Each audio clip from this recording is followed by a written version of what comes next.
L'image de la semaine vous est proposée par Enedis, gestionnaire du réseau de distribution d'électricité.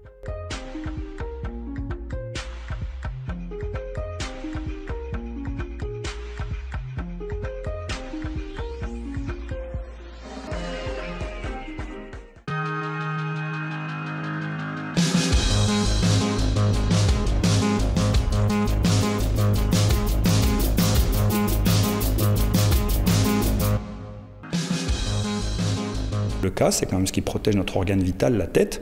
On ne va pas s'amuser à partager un casque. Voilà l'objet de la polémique chez les sapeurs-pompiers. De nouveaux casques testés pour l'instant dans 29 casernes du département. Des casques qui ne sont plus individuels mais collectifs, durs à encaisser pour certains soldats du feu attachés à leur matériel. Il y a une affaire effectivement sentimentale d'attachement à son propre casque, parce qu'il y a un vécu, etc.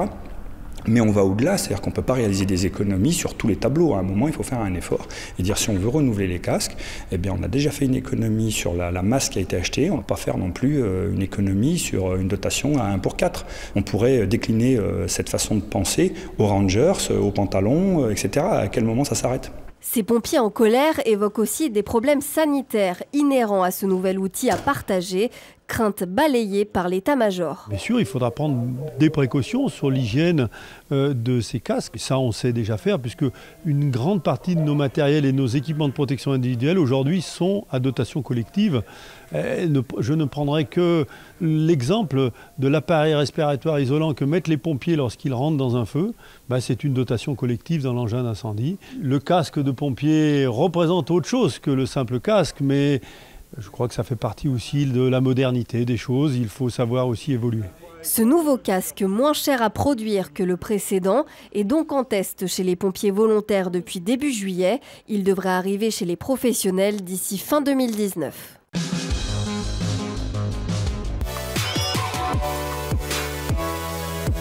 Coup de chapeau au magicien lyonnais Kevin Micou. Il participait au championnat du monde des arts du spectacle à Hollywood et il a remporté là-bas 2 médailles d'argent et surtout une médaille d'or pour son numéro de mentaliste. J'ai pas fait de magie digitale, je me suis vraiment concentré sur le mentalisme. Ça va très très vite, on a 1 minute 30, c'est ce qui fait aussi le charme de ce concours, c'est qu'on est très réduit en termes de timing. J'avais 1 minute 30 pour montrer ce que je sais faire, mais j'en ai quasiment aucun souvenir tellement ça va vite, tellement on est concentré sur son numéro, tellement on est concentré aussi sur l'anglais, parce qu'on a cette double difficulté qui est de produire le numéro de manière internationale, donc en anglais. 1 millier de candidats issus de 67 pays participaient à ce concours. Donc, dans le concours WCOPA, on est jugé sur l'impact qu'a notre numéro sur le public. Il y avait systématiquement entre 1000 et 1200 personnes par étape, et sur la grande finale, il y avait, je crois, quasiment plus de 2000 personnes sur une scène avec des étages, des balcons, etc. Donc vraiment une scène vraiment très grande. Le mentaliste lyonnais va maintenant profiter de vacances bien méritées avant un nouveau spectacle à la rentrée et un autre concours en avril prochain, le Nostradamus d'or. Ce sera la nouvelle entrée de la gare pendant une période d'à peu près 1 an, le temps qu'il va nous falloir pour démolir et réaliser les travaux d'infrastructure de l'autre côté de cette cloison. Une nouvelle entrée sous chapiteau et une façade transfigurée. La démolition du hall sud de la gare de la Part-Dieu a débuté depuis plusieurs semaines. Une opération d'envergure s'inscrivant comme le lancement du projet de réhabilitation de l'édifice qui doit doubler sa surface d'ici 2023. La place Mérodier sur laquelle nous sommes va être totalement transformée par les travaux.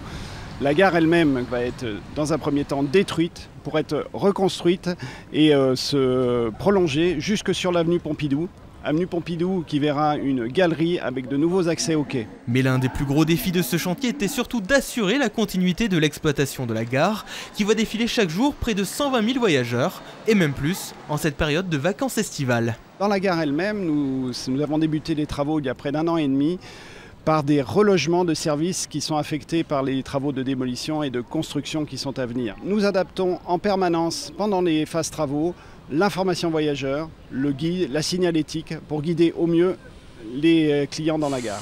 Et côté voirie, toutes les précautions sont prises pour ne pas impacter la circulation des trains. Le mode de démolition du hall particulièrement sera réalisé par une descente sur des vérins, c'est-à-dire que la structure va descendre mètre par mètre vers le sol, sans risque de basculage vers les voies. Cette démolition devrait être terminée fin octobre. Celle du hall nord, qui devrait débuter dans la foulée, est prévue pour 2019.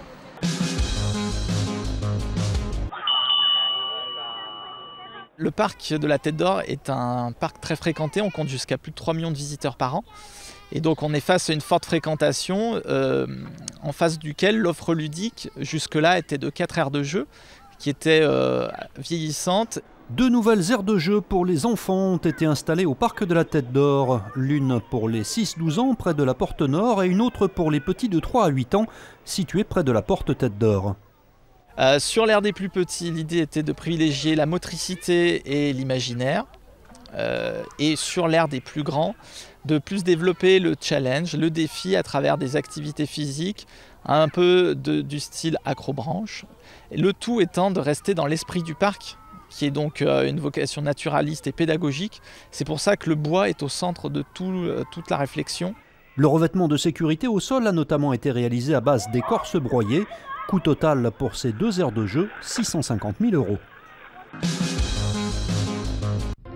Pour l'instant, ce n'est qu'une vaste zone sauvage parsemée de gravières et comprise entre 2 déviations du Rhône, le canal de Miribel et le canal de Jonage. C'était il y a tout juste 50 ans. Le parc de Miribel-Jonage était officiellement créé. Aménagé depuis la fin du XXe siècle essentiellement pour maîtriser les crues du Rhône, l'île de Miribel-Jonage va donc se transformer en un espace de loisirs de plein air, un chantier titanesque qui va durer plusieurs années. En fonction des besoins de la population, il y a eu tout un tas d'équipements qui sont faits. Il y a eu des équipements qui sont faits pour accueillir des gens qui font de l'aviron. Les prairies ont été transformées en golf, il y a eu des tennis, une salle de forme, il y a eu les murs d'escalade. Je ne veux pas dire que c'était improvisé, mais un peu quoi. Avec 4 millions de visiteurs accueillis chaque année, le parc de Miribel-Jonage est l'un des plus importants d'Europe. Un parc en perpétuelle évolution, exemple avec l'Îlose, dernière réalisation en date.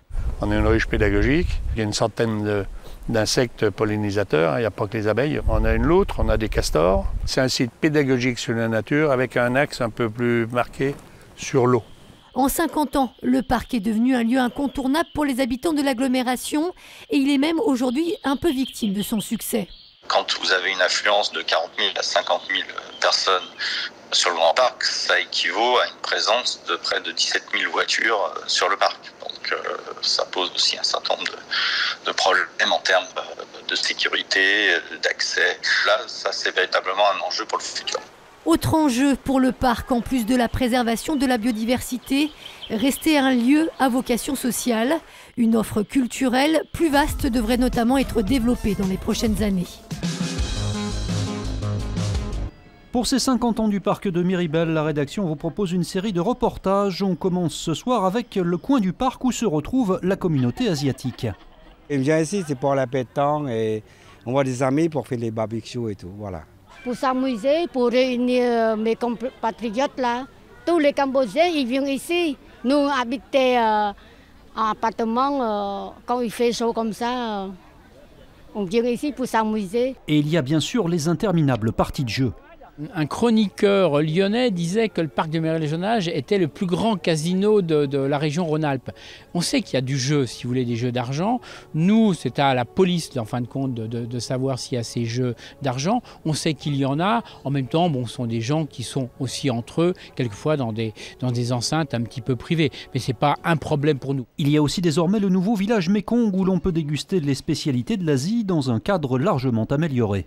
On a créé un village asiatique, donc le premier village asiatique de France, principalement, avec une 15 à 20 stands de restauration différents. L'idée, c'était de pouvoir aujourd'hui faire découvrir toute la cuisine et la culture asiatique. C'est dans un cadre en fait. Donc du coup, quand on vient avec des enfants, on a moins peur de les emmener et puis de goûter à tout, de pouvoir manger comme si on était au pays. Pour notre part, on habite en région parisienne. Et c'est vrai que même si on a le 13e arrondissement qui est le quartier chinois, il n'y a pas un endroit un peu comme ici où on peut se retrouver, profiter du beau temps et profiter des mets khmer. Le village Mekong propose aussi des activités autour du massage, du tatouage ou des arts martiaux. Un petit bout d'Asie aux portes de Lyon. On est presque prêt pour le départ, il manque plus qu'à cirer les bottes.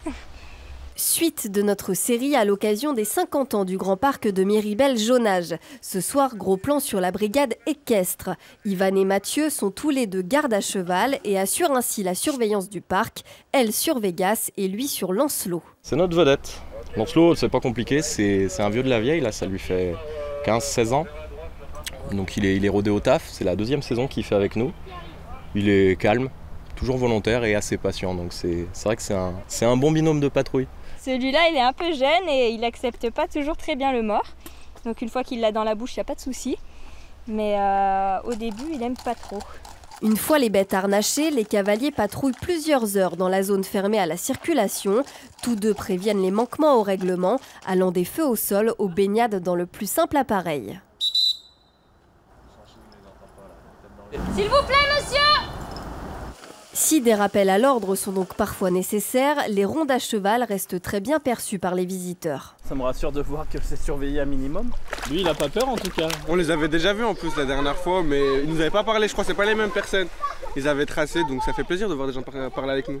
Un dialogue qui s'instaure d'autant plus facilement grâce à la présence des équidés, les animaux facilitant finalement le travail des gardes. Pour nous, ça reste assez calme. Ce qu'on a pu voir là, c'est, je dirais, le vent classique de nos patrouilles. Du rappel simple à la réglementation, de la médiation et de l'entente cordiale la plupart du temps. Ivan et Mathieu seront ainsi présents tout l'été avec leur monture sur les berges et les sentiers du Grand Parc. Les suites de l'affaire Roverdi, ce mandataire judiciaire lyonnais soupçonné d'un détournement portant sur 5,6 millions d'euros. Après une perquisition à son domicile du 6e arrondissement, selon nos confrères du Progrès, il a été placé en garde à vue hier en compagnie de sa femme qui occupait des fonctions de comptable dans le cabinet. L'enquête se poursuit. Nous avons des dispositifs qui sont préétablis pour ce genre d'événement. Et donc nous avons fait partir instantanément une vingtaine de véhicules avec 60 sapeurs-pompiers. Évidemment, on n'avait pas à ce moment-là ni la capacité de l'avion, ni la gravité de la chute d'avion. Mais enfin, un avion qui chute en général, c'est souvent très très grave.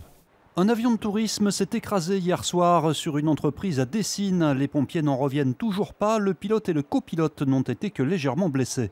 L'avion était encastré dans un bâtiment et on en voyait une grande partie. Les 2 personnes qui étaient dedans étaient blessées, mais j'allais dire n'ont pas été classées en urgence absolue parce que leurs blessures existaient, mais enfin on était sur des blessures qui n'étaient pas trop graves et en tout cas qui ne mettaient pas leur vie en danger, ce qui est effectivement tout à fait exceptionnel par rapport à une chute d'aéronef.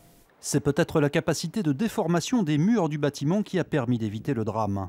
Le fait que finalement cet avion rentre dans le bardage de l'immeuble et donc du coup que l'énergie soit absorbée par ce bardage, c'est un concours de circonstances complètement exceptionnel. Bon, en plus, l'avion n'a pas pris feu. Donc, vraiment, je pense que oui, nos deux pilotes et copilotes de cet avion ont eu une chance incroyable. Une enquête de gendarmerie est ouverte pour déterminer les causes de l'accident.